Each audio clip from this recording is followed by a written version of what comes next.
Hello everybody, welcome to Spain and to Barcelona. A lot of historical interest in this area. The architecture, the statues, there's some extraordinary buildings here as well. Barcelona City for now, it's vibrant, where the residents study, work and play. There's a fantastic coastline as well, and you can still find some secluded beaches away from the millions of tourists that flock to the region every year. We're just outside of Barcelona at Montmeló.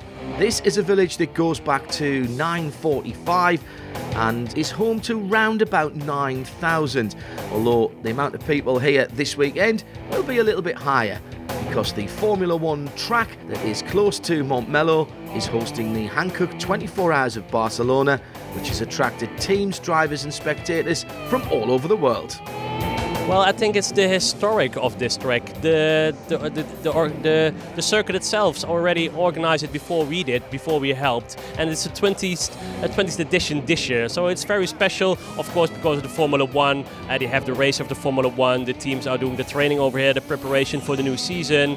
So it's also again a legendary circuit. And everybody at this legendary track is happy to see a full and varied grid. Well, after 20 times organizing this event, we are very proud to be able to run this event with Creventic. That means the last 8 years with Creventic, and we are very satisfied because this year also has been a big success.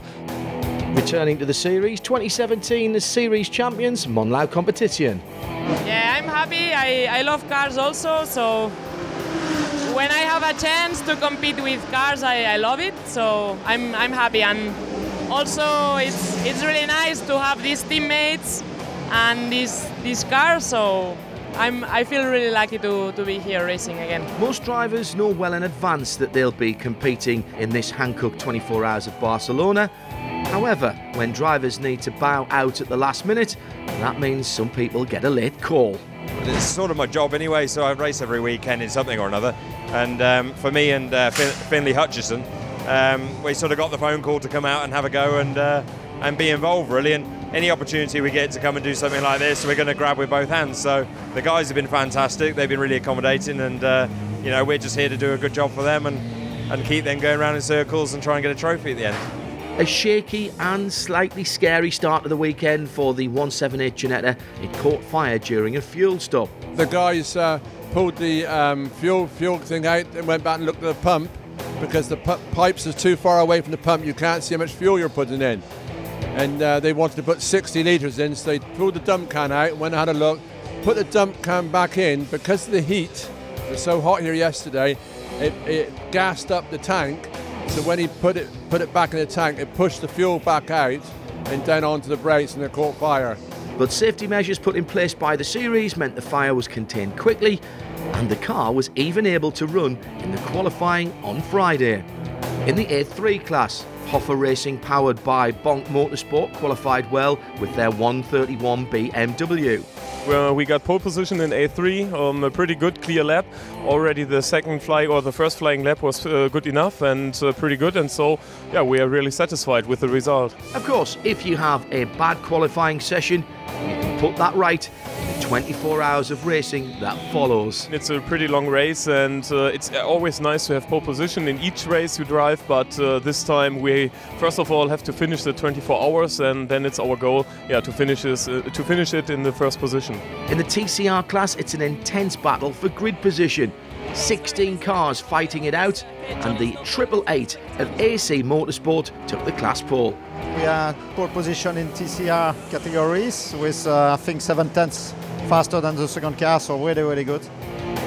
We keep pushing by the end of the qualification for the TCE group of car to try to make the pole position, and we missed it by 1/10 of a second, so that's a little bit disappointment. SP3 class and overall pole confirmed for the number 278 with a driver who had just arrived. I've never driven this circuit before, so it was sort of straight in cold. I did about 3 or 4 laps in practice and straight into qualifying. The car was really good. We didn't push too hard, so there probably would have a little bit more in the tank, but we did what we needed to do, and the main thing is we've got a good race car for the 24 hours. So as long as it finishes, I think we'll be somewhere near the sharp end. Hopes and expectations for the race are simple. We want to win. I think we're here to try and win. But to be honest, just enjoy it, have fun, and try and get them a trophy, get them a good result. It's very much a team effort, so you know these guys are doing a really good job. That car's been fantastic, so yeah, really chuffed. Like always in 24 hours, no mistakes, no car trouble, and just keep going on the track and do lap after lap, and we will see at the end if we are on the good position. I think it will be a very exciting race. There are a lot of teams that are very tied to each other, so when they don't have bad luck during the race, it will be also very tight at the end. Touring cars are integrated into a single grid with the GT competitors. Well, it was quite unclear because usually we have first are the GT cars and then the TCR cars come. But now it was one start, so there was a bit of confusion there. The light is red, it won't be for long. 49 cars moving towards the line, ready for the start of the 20th Hankook 24 Hours of Barcelona. Saturday the 8th of September, 12 o'clock, moving into the afternoon as the field is unleashed. In the touring car race, the 278 CWS Ginetta is already creating a gap to the rest of their competition, and by the first corner, it's already put two of the GT field behind it and is battling door-to-door against the 117 Crossbow for the next position up the grid. Yeah, terrific start. And we got penalised a bit because they're running a bit fast. So we're only allowed 80 litres of fuel, so we can only run shorter distances of time. Balance of performance, known as BOP, ensures the competition in all classes is on a level playing field. As the race develops, the faster GT cars catch up to the back of the touring car field. But the GT competitors need to be alert as the touring cars are having their own race, and it's intense. This means that the GT cars sometimes just have to wait a little before they can complete their overtake. But it doesn't always go well. When I arrived at turn 10, I let a Ferrari overtake. And behind the Ferrari, there was an Audi just behind the Ferrari. I didn't show him. But I think he tried to overtake 3 cars at one time. It was too much, so he hurt me in the rear, the left front here. The steering wheel was a little bit like this, so we need to come back in the pit lane to check the fronts. And the team have decided the car can continue without major repairs, so the 555 is back in the race. Seat Leon of TTC Racing also involved in a collision. Some damaged bodywork flies off, but the car continues. I got hit by a competitor. He locked his brakes and drove into me, but luckily also even that didn't cause any position loss, and the car still felt fine and I could go on. A GT car stranded on the track, that means code 60. TTC Racing had just been assessed a penalty, so they've decided to try and use this code 60 to their advantage, but it's worked against them. We weren't planning to refuel in the code 60, but we thought, okay, refuel and the penalty and the code 60 makes sense, so let's do it. And the code 60 finished exactly when we went into the pits. So we got double penalized, you know. One team that profited from the code 60 was NKPP Racing. When it ended, I was on the throttle before any other guy. So I took 6 cars and it was in position number 2 behind Monlau Racing. And this is their home track, so I thought if I can stick with Monlau, then I'll do fine. So I stuck with Monlau doing 201s, 201s, 201s. And then he went in for the pit because I think he ruined his tyres and I could go on. Finlay Hutchinson in the number 278 Ginetta G55 is in for fuel and serves a penalty. He's getting ready for the final leg of his stint, but drama strikes as a result of that battle in the opening lap. He had a collision with a KTM car at the start of the race, which squashed the exhaust against the inner panel work, and then it caught fire. I think that the fire caught fire to the tyre and the brake line burst and put the oil onto the tyre, which then takes harder to put it out because it's behind the wheel, and so they can't get the fire extinguisher behind the wheel to put the flames out. To the dismay of Colin, the firefighters had to pull back. It takes more than little extinguishers to put that sort of fire out, so I'm very disappointed they didn't go at the fire even more so. But they tell me it's like 300 degrees there, and they were concerned about the fuel tank exploding. So you've got to think about the safety of the marshals and everything. Even though I want to save my car, the marshals' lives and the drivers' lives are more important. The 278 isn't a full season entry to the 24-hour series. Back in England next weekend in the Cup Series, that's my race car I normally use for that series, and I brought it along this weekend so that a few other people want to drive it. So now I got to think about trying to convert the 178 car, as long as you don't damage that one, back to a race car for the series next weekend. So, as the number 178 is required for genetic cup racing, should he not withdraw the car now? No. We're here to go racing, and I haven't had my drive yet. So we had a terrific drive yesterday in the car. So we're second in class. So if we can win the class, we can win the series. So that's what we're after doing. As the green flags are waved again, the NKPP 175 has once again profited from the Code 60. This car caught fire right in front of me. So I said I'm coming in because I think it will be a Code 60. I go in, and on the green I go in. We can fill up the tank all the way. And whilst we're tanking, it's Code 60, it's a long Code 60.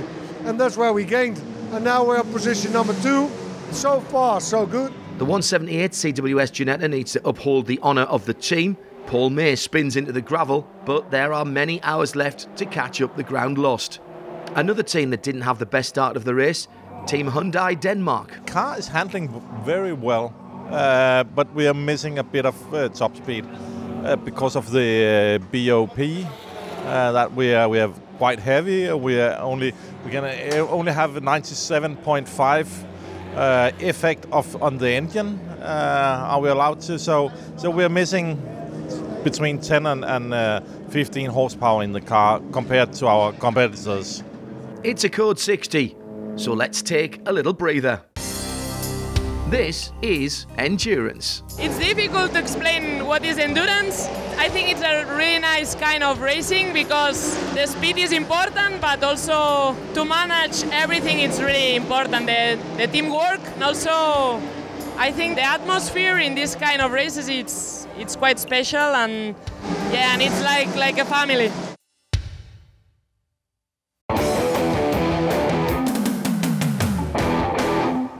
This is the 5th round of the FIA-sanctioned 24-hour touring car endurance series powered by Hankook, and we're at the circuit de Barcelona, Catalunya. I think the circuit is quite interesting in terms of driving because there are many type of corners. There are fast corners, slow corners, some blind corners. I mean, in general, is a circuit very attractive, and the drivers normally are very tired but satisfied after the 24 hours. Yeah, it's mega actually. It's really nice. I'm looking forward to driving it more at night.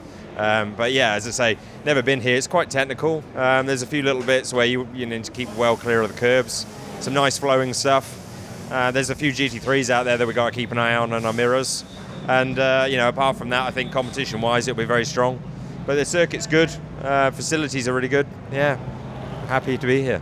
Yeah, of course, I know this track. My first race here was in 1993, so I know this track quite well. I did twice 24 hours before here.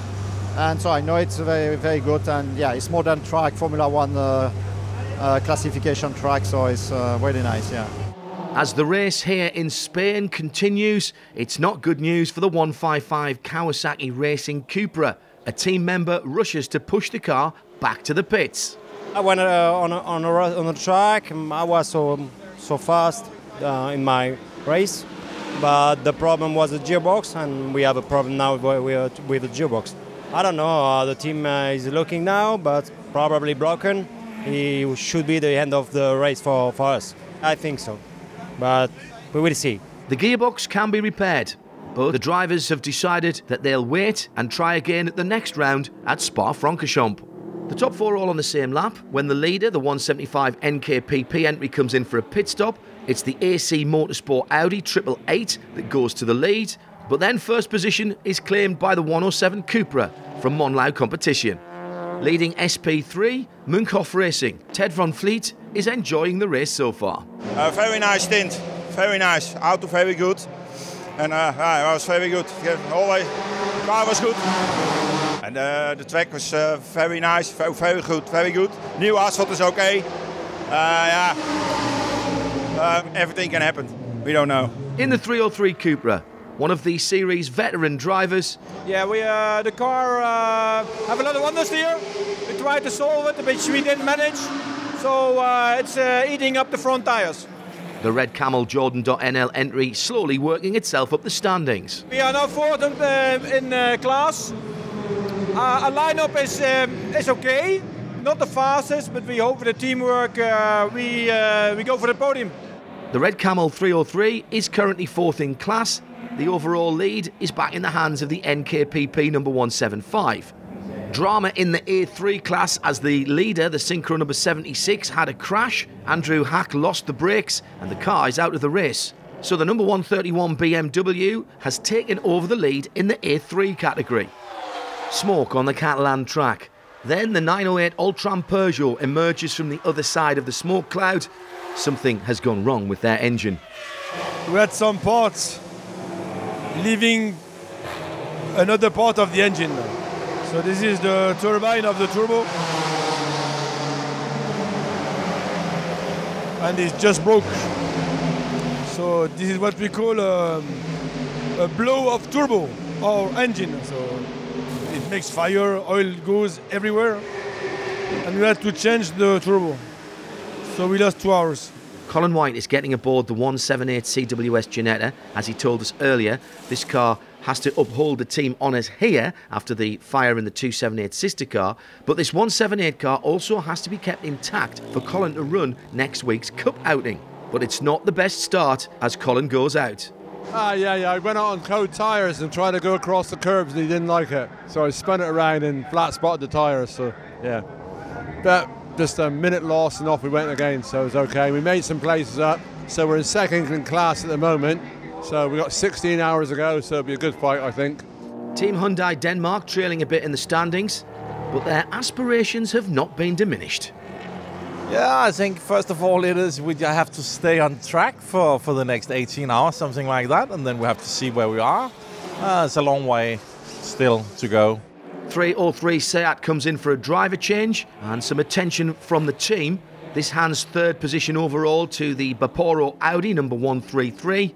7 hours down, it's a good time to have a look at the standings. 8 of the top 9 are TCR entries, the exception being the 259 Munkhoff Racing team in 6th. Leading the touring car endurance race, NKPP Racing, with their Cupra number 175. They have a lap advantage over the Cupra from Monlau competition, the 108 car. The Spanish team have nearly 2 minutes over their local rivals, Baporo Motorsport, with Red Camel and AC Motorsport not too far away. The A3 class is now a solo race for the 131 of Hoffa Racing powered by Bonk Motorsport. There was only one other entrant in the class this weekend, Synchro Motorsport. That team, run by Honda engineers who come racing in their spare time though, have had to bow out with their number 76 Honda. The series is put together by Creventic and they are well known for their organisation and their helpful staff. We have the people from the office that is over here. We do all the preparations at the office, but we can't do it only with ourselves. We also have a lot of volunteers that helps us here with building up everything. They're just helping us. Those wearing orange are part of the big Creventic family, and their responsibilities are varied. I'm here, and where they need help, I can help them. I'm for the merchandise, I'm helping in the welcome center, I'm trying to solve all the answer of questions for the people. Volunteering has its own rewards. You really got to love what you do. It's not always easy. It's long days. It's hard work. But when you love that and you love to work with nice people, then this really is great. What I like about it is the team spirit, that you can do such a great event with a few people and make this happen. So that's what it brings me, to be part of this team. I like sort of work here since 2015 So, and you experience things and you learn a lot, so you can do stuff more than last year and you learn more. So, for those with interest in this type of work, Creventic offers internships. We always have people with an internship. That's also good for us. It's also good for them because they have a lot of experience. Then we got people with more the theory. We also now have an intern that first was working with a race team, so she saw that side, but now she's one of the Creventic family. So now she sees from our side what we are doing.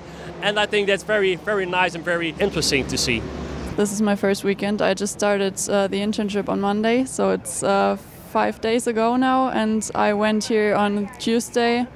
Yeah, my expectations are that I know how the whole organization is working, that I know how much work is behind all the events, and that I know what parts belong to organize an event. And yeah, also getting to know so many people. I already saw that I got to know so many people for just in these 3 days I've been here. And yeah, it's really interesting. I hope it will be that interesting in the bureau too. I'm in the bureau for 3 days, and there I will help organize the events. Yeah, like I already said, doing social media and so on. The Hankook 24 Hours of Barcelona. We've just completed 7 of those 24 hours. Not all of the touring cars that started are still in the race, but those who are still have their sights set on a podium regardless of where they are right now. A lot can still happen in the next 17 hours. Earlier on, the CWS number 178 was leading their class with a 6-lap advantage, but now they're trailing. It's always nice to do the fighting back and come back near the end. So we got a lot of time to go through, and hopefully it might rain a little bit to slow the cars up, and we can gain some time perhaps. The track marshals are all volunteers. It's only thanks to them that we can go racing. The next competitor in need of the assistance of the dedicated Catalan marshals is the Baporo number 133. Because a GT car, it's put me in the gravels. I don't know why. Even with the benefit of a replay, we can't quite see why the 133 veered off the track, but the Lightpert number 10 was overtaking the Baporo car at the time.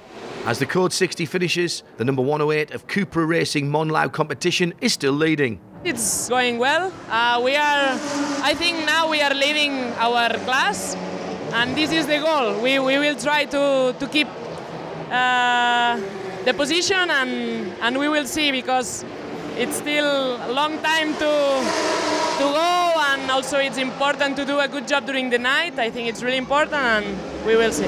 Normally, the sophisticated warning systems on the dashboard will give the drivers some indication that something's going wrong, but not always. We had no any problem with the engine this today. Only also oil pressure was good, the temperature was good, everything was okay, and just on one time it broke, and just end the story.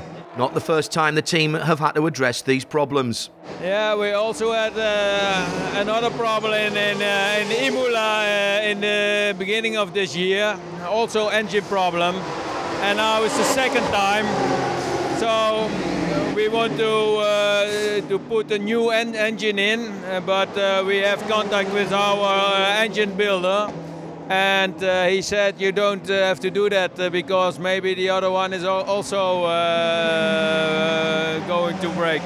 Maybe no coincidence that in Imola the car suffered engine problems after 8 hours of racing, which is just about the same amount of time they've been racing today. The Mark Cars team from Australia at this race, but their Audi isn't going to see the finishing line. The accident was in the first hour, the first 3 hours, but what's happened since, we've managed to keep the car going, doing bits and pieces, but now it's too much damage. There's no chance of a result now. We just want to get the car running. But the car would not be coming back to the track. Out in the darkness, the 308 Ultron Peugeot is stuck on the track. I can tell you what happened here, but only if you can keep a secret. Calculation mistake. Ran out of fuel. 1 liter was missing. So here 1 liter is half a lap, and we missed 3 corners.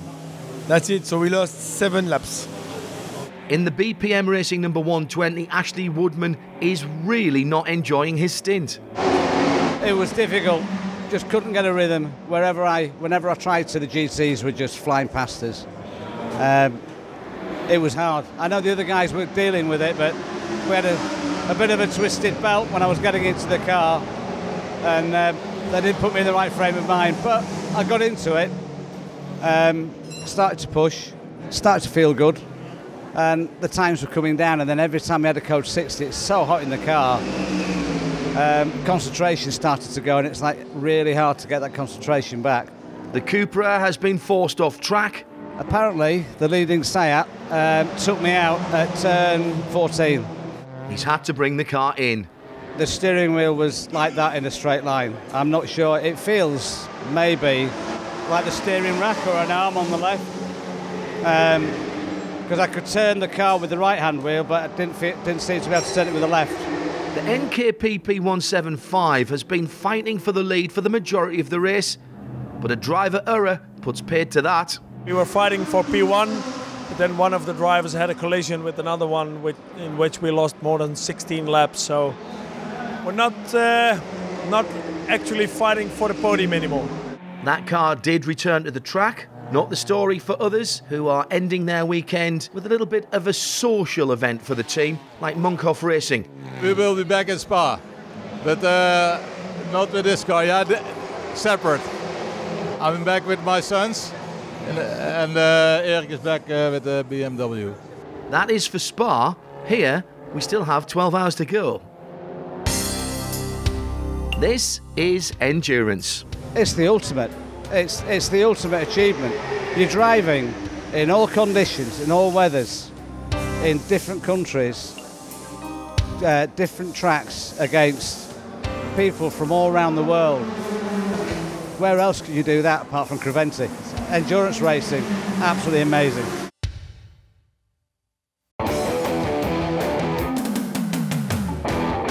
Just after midnight here in Catalonia, it's the Hankook 24 Hours of Barcelona. Driving in the dark is a major attraction of these 24-hour endurance races. I love this, so I will appreciate for sure. It's good. Yeah, you can't see that much, but the grip is good. The grip is better due to more rubber in the asphalt, so it's better now. So. Yeah, it's very hard because it's not easy to see. The track is very hard. Yeah. Silverstone is difficult to drive at night because there's no illumination at all. But here it's a well illuminated track, so you won't see many degradation in lap times. I think we'll do the similar times. What I hope is that when the night comes, I hope the rain comes as well, because then we have everything, and then it will be fun. Because then the TCR cars will start joining and overlapping the GT cars because they are better in the rain. But then it might be a very nice tombola. Then we don't know what will happen. However, no rain on the cards as yet. The 24-hour series date back to 2006, and from that first race, Red Camel has been part of the competition. Last time out in Portugal, their car caught fire, but for this race, it's rebuilt and back again. In Portimao, the car was on fire, but we put something in the back to protect the pickup, so that should not be able to happen again. After the first hour, the car was 8th in class, but it's made progress as the race has continued. We went up to the 3rd place. We tried to use all the Code 60s we can, and yeah, let's see how it goes. The TTC Racing pit crew need to have a look at their 103 Seat Leon. Yeah, we have a small crash with a KTM crossbow, and then we have a little damage on the front suspension from the car, but it's not so big deal, so we can fix it. Can fix it. For drivers who want to race in a Hankook 24-hour event, the series website offers a service where they can match themselves with teams who have seats available. NKPP, for instance, basically a two-man team from Holland, but for this race, they're joined by a Danish duo. We have been a sister car with them for a long time. Now we join. We're 2 Danes and 2 Dutch, so that's quite funny. We are in the same base. Unfortunately, we were hit, otherwise we have a good position. Jan has just finished his first stint in the night. It was okay. I started up in a hell of a traffic, so it distracted me a little bit. Besides that, it was good. Problems for the number 55 Seat of A-Tech Racing. I'd come through turn 9 and tapped the pedal to make sure I had a pedal. As I got to the braking zone, flat out 5th gear, pressed it, nothing, went straight to the floor. There was one car in front of me, and he was taking the apex, and I thought I was going to just T-bone him. So I managed to turn left, get across his front, but we went airborne and landed and broke the radiator, and then I had to throw it into a spin to stop hitting the wall, but it was okay. It took an hour and a half, but the car did return to the track. This FIA-sanctioned International Endurance Series was created for gentlemen drivers.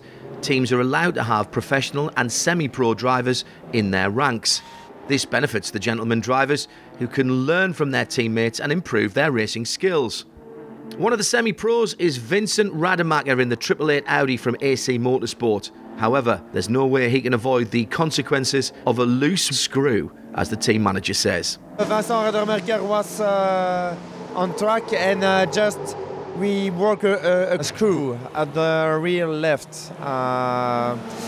And the tire goes to the body of the car and just a little fire arrive. And that's the reason that we stopped, because he go to the on track on the left side, but due to the smoke, he see nothing, and just it touched the wall a little bit. Yes. Partly owing to the fact that they were in the pits earlier with other issues, the team decides to retire the car. It takes long time to repair, and we had more than 30 laps lost already. Just we decide to stop the race because it's not possible for us to win, of course. Klaus Kresnik, meanwhile, saw his team's car progressing steadily throughout the night. I could bring in my Stinter car to P4, so could really not drive nice times. You know, it was cooler conditions. We have a turbocharged car, and you know, turbocharged cars love cooler temperatures, so I could do really a great pace. Stay out of all the troubles, because you know, in the TCR class there were a lot of fights, and there's still fights ongoing. Battles on track, always an attraction of this type of motorsport, but one overtake had Jose Manuel Perez A-Kart on the receiving end. As a result, there are parts of the Monlau competition Cupra scattered all over the track. What we noticed is that we receive a contact behind the car and in T9, the fastest corner on the track, and we go directly to the wall. So the driver is okay, the car is completely destroyed, and we are looking that there's some behavior on the track that I think would be better that everybody keep it calm, and the GT car respect the tourist car, and the tourist car respect as well the pace of the GT cars. But it's being difficult to run like that because a lot of accidents are taken care of now, and let's see how it's working. A long code 60 is needed to recover the 107 Cupra and repair the damaged track barriers. Fortunately, at the scene of the incident, there's an alternative track configuration. The cars use that, and that allows an even safer working environment for the marshals. 6 o'clock in the morning now. Let's have a look at the standings after 18 hours. Leading, the number 108 Cupra Monlau, 6 laps the advantage over second in class, 10 laps over the third position car. Well, as we've seen, a lot can and possibly will happen in this endurance race. But for now, it is that 108 leading. The Baporo 133 runs second, Red Camel 303 in third. The combined standings of SP3 and A3 show the 178 CWS Engineering Ginetta in the lead of the SP3 class. They've done 448 laps. In A3, the Hoffa BMW number 131, 287 laps completed. They're in the pits at the moment. Everyone else in those classes, I'm afraid, have retired. Series sponsor Hankook bring a lot of new tyres to the track, and they get a lot of used tyres in return. These tyres are analysed by Hankook tyre specialists. After the life cycle of the tire, that means when the stint is gone, the tire come back to us. We demount the tire, then you saw the tires over there, how many of them they are already waiting, and then we select some of them for a so-called internal check. What we are doing there is we're checking the tire wear, which is very, very important, not only for us, especially for the teams, because then we can tell them, okay, your car setup is good, your car setup can be improved in some directions, however, and we also select data about, for us, which are for us internal very important, about life cycle, mileage, and especially camber angles and so on. Look, here, for example, what we're doing here is, you see this is the tire after using. This is the normal surface of the tire. After cleaning, the tire look like that. So that means we put all the pickup tire away to see the clear picture of the tire. From this side, this was the outside we used, this was the inside, you can see a big difference. Here you can see the tire wear, where you have the so-called indicators. Outside it looks really good, but here inside the tire, you see it's nothing there, it's gone. And you see also the different shape. Here especially, it really looks very good. Here the problem already starts, and this is already a zone inside the tire where the tire was used almost too long. Still the tire was in a good condition, but maybe another 5 laps and problem starts. That's the reason why we check this. All that information is used by the teams to make better setups for their car and improve their times and maybe their championship chances. With the green flags out, the cars get back up to speed and the Hankook tyres are pushed to the max. Meanwhile, the Monlau engineers are evaluating the damage to the 107 Cupra. Repairing it at the track is not going to be an option. Not their first incident this weekend either. At the beginning of the race, we have an accident as well in around hour 6 or something like that when we were leading the class. And now we were taking positions, we were in P4 and we have the second and definitely accident and we must stop the race. Good news, all the safety measures built into the car and at the track worked perfectly. The driver is okay, he feels a little bit bad because of the contact and due to the accident, but everything is okay and the most important thing is that the driver is okay. The team still had their other iron in the fire though. The 108 car is the overall leader and they still rightfully have high hopes for the race. Long code 60, not always easy for the drivers. You have 1 hour code 60, so you feel really the pain in every part of your body. And picking up the pace is very difficult. A couple of minutes ago when the race was restarted, there was a pulk of GT3s in front of me. They all clocked 2 minutes 15, so nobody can't get again in the rhythm code 60 race, so it was a bit strange. But we destroyed anything, so I think that's the most important thing for that stint. The green flag didn't stay out for a very long time. Paul May in the 178 Ginetta at the side of the track. It was running really sweet. At the top corner, turned right, and the next minute the wheel came off. No indication of anything before, so no idea. It's not been a lucky weekend for the team. We were fighting back. We had a problem in the early stage, and we were 19th, and we were up to 3rd, so we were optimistic to get right up there, so really disappointed. So it's a mechanical failure, but don't know what yet. We're not going to give up, put it that way. So, we'd like to be in the top 3, so we are fighting for the championship, and we're not going to give up, we're going to keep going. More activity in the pit lane. The Swiss TTC Racing team are working on their car, and right alongside the mechanics, the driver working on the car too. The driver is Daniel Schillinger. He's also the owner of the team. He's a mechanic, he's very passionate, so he tries to fix his baby himself also and assistant because he has really a deep knowledge also of the car, and that's why he's heavily involved in any repair. Have a close look at these pictures. This is the NKPP number 175. Keep looking. Now it's the 155. How did Baz Coton Racing pull off that magic trick? There was a warning on the screen that we had to replace our rear window. As the rear window was broken somewhere in the night, I think 2 hours ago, we took the hood from this car and we put it on the other car. That was the quickest one. But the colours don't match. No, but the color doesn't interest us at the moment. The solution, that's it. And there's a rear window in the car now, so you can go on for the rest of the race. However, the team would endure other problems.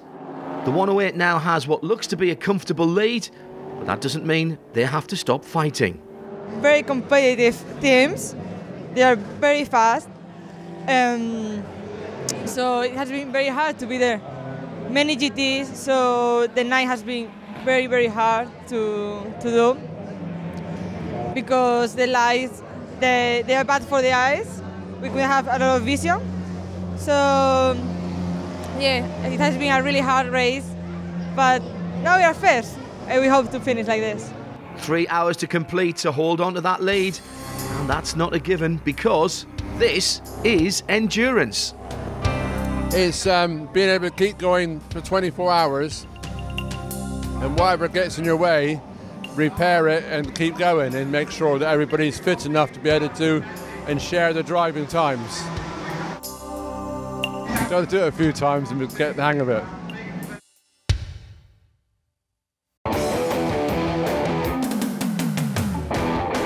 The Creventic organised endurance series continue to develop, racing with prototypes, GT cars and touring cars in the European Championship, of which this Barcelona race is one, and the Championship of the Continents, with Asian, European and American races. And, from next year, a brand new series in the Middle East. We have a new championship, a short championship in the Middle East for GT cars and prototype cars.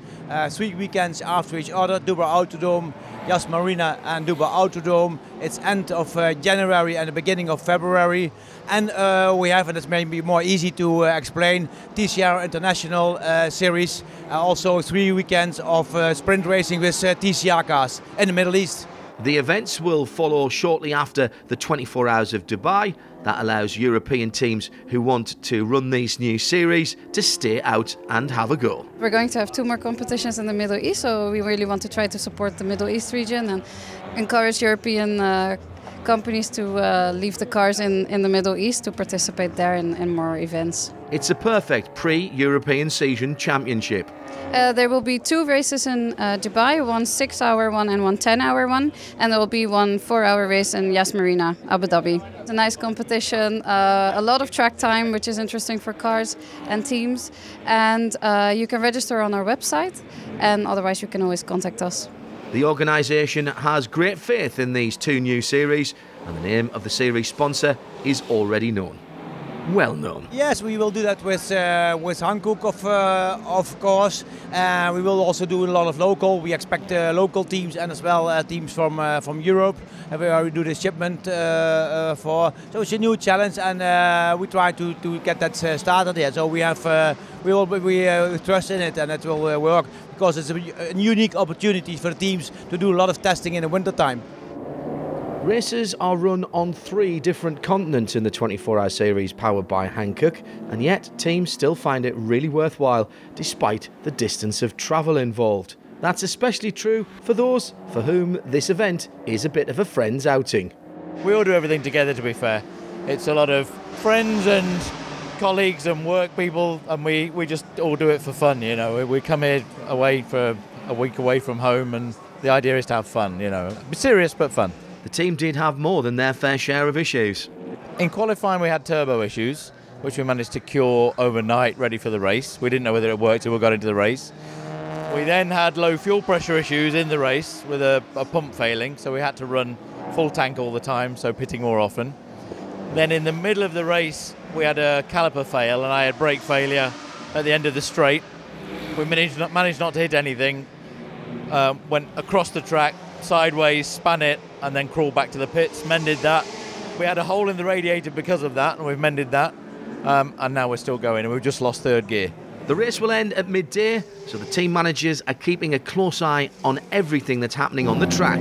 We are fighting for the podium, but win the race looks like impossible if the first car don't have any problems. We are trying to keep the second one, and it's all for us. And we are trying to adjust our strategy to the end of the race. The number 178 Ginetta is once again on the wrong side of track limits. Just broke an oil pump belt, so it cut the engine out, so we got it recovered, put a new oil pump belt on it and sent it on its way again. I think it's all the rubber pickup has got into the engine bay, just thrown the belt. we'll get a finish. That's all we're after now. Even at this stage, no position is safe. You never know when things will go wrong, either with your team or with one of your competitors. Not even the overall leaders dare think about their victory. But it's a Spanish team with Spanish drivers in a Spanish car on a Spanish track. Surely they have the best chance to keep the trophies in the local area. We lost 24 hours. This season we couldn't do the whole championship, but at this track is our home, the team from Barcelona. So we wanted to do this race. Cupra called me, Monlau called me to give me the opportunity to go with them. So it has been amazing, amazing team, amazing drivers. So I couldn't say no. Alba knew she'd be joining the amazing team of drivers Leia Sanz, Francesc Gutierrez-Agui and Jordi Jané. But some teams had more drivers on board than they anticipated. We thought we had 4 pilots, but we had the 5th pilot as well, sitting on the in the back row, Mr. Murphy, because it turned out Murphy's Law was driving with us, and our Danish colleague had a little accident in the chicane going up to the straight. He was hit, and then all things fell apart, and we ended up changing the drive shafts. We ended up with a windscreen in the rear missing. We ended up with brake fluid leaking. So we end up 6th. Shame. As we get close to the checkered flag, Colin White has taken the opportunity to bring the 178 CWS Ginetta out for the final laps. Still with a 5-lap advantage, the 108 Cupra Racing Monlau competition team is sure now to take the win in the TCR class as well as the overall victory. We knew the race was going to be long. We knew our strength was the team. We have a very powerful car, a car that is quick. Maybe there are cars that are as quick as our car, but our team did a very good job. And the 3 and the 4 drivers that were jumping on the car, we also worked really hard to do a very quick driver change, to have a setup that worked for all of us. And I think that's been the key to be able to be in the front. Confirmation then, after 24 hours, Francesc Gutierrez-Agui in the 108 Cupra TCR DSG, who will win the Hankook 24 Hours of Barcelona for his team. The 108 Cupra entry is a combination of the Cupra Racing factory team and Barcelona-based Monlau competition. In 2017, Monlau were the overall champions in the touring car endurance series powered by Hankook, and they've improved on last year's outing here at the Circuit de Barcelona, Catalunya. In 2017, the Monlau car finished 3rd overall, 2nd in class. This year, outright winners of the race. Out of the car, Francesc Gutierrez-Agui is sharing his absolute enjoyment with the team. Yeah, very, very happy. It was a very hard day, it was a very hard race, and well, everybody was successful, was okay, and I'm very happy for the team, for Cupra Racing, for Monlau, for all the sponsors and all the people who helps to be here now. When you are given the last stint of driving, you're the one that carries the flag for your team honours. Even when you've got 5 laps in hand, getting to that finish flag isn't a breeze. The stint most difficult with more responsibility is this last one. Every noise that you feel, there are maybe the car is not good, etc., etc. But finally I'm here, we won, so incredible. Winners Monlau are based in Barcelona, south of the circuit. In 2nd place, Baporo Motorsport. They're based north of the circuit in Bic. So for us, it's like the 2nd time that we race this one. We really like it. We normally race Creventic a lot. We've done already podium, so we like the formula. It's good. Red Camel didn't qualify as they had expected, and they lost more places in the first few hours of the race. But they kept at it, and after 12 hours, they were in the top 3, and they held that position throughout the remaining 12 hours. Yeah, I think we had very good bits of strategy. We make use of the code 60. We were inside quite a lot, so I did everything I could. We had to spare the car. There was some small problems with the car, the setup, and but we did it. And I'm very proud of the team. They did a wonderful job, the drivers and the team, and yeah, we're great. And this one is for Gert-Jan. I think it was a fantastic race. It was very exhausting. We had a lot of action. I think we have great winner. in our home country in Spain. So I think it really was a fantastic race. Yes, it was very interesting. The result was very interesting with big fights and two teams of Barcelona won some categories. That everything for me was fantastic. The number 108 Cupra Racing Mondial competition team takes the top step of the podium ahead of their regional competitors Vaporu Motorsport. Their 133 Audi was 5 laps behind the winners, but 6 laps ahead of third place 303 Seat of Red Camel Jordan.NL. Now all of these are TCR cars, so the standing at the end of the TCR race is identical, 108 from 133 and 303. The CWS Engineering number 178 takes the SP3 class. The car endured a lot of problems in the race, but Colin White's team kept the car going and take home the trophy. The other entries didn't make the finish. Coming to the end of the race, none of the A3 cars were circulating, but after nearly 12 hours in the garage, the Hoffa Racing BMW number 131 did come out, did the final laps and took the finishing flag. The other competitor didn't complete enough laps to collect any championship points. No season championship winners decided here at the 24 Horas de Barcelona Trofeo Femenvelez.